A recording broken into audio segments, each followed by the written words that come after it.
Isbydd henafol wrth amilatan, a dreunen gan henod yn gysgod i'r fan.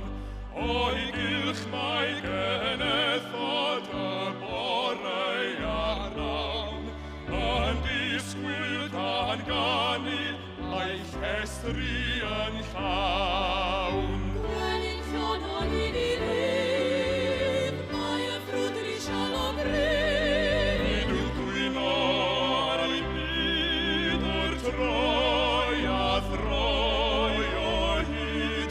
Mae yn erchen yn canu arbennig am ori a dor o'i gan.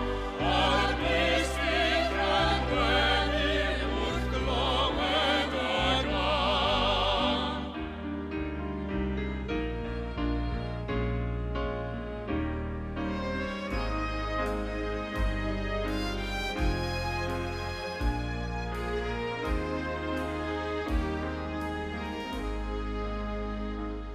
Ar ôl teithio cyfandiroedd tir a moroedd amser maith, am gymysgu a chenhedloedd, gwar ac anwar lawer gwaith. Ymydd ysgwyth y trofanau, moeth a chyfoedd dding diabell, ei fy nghael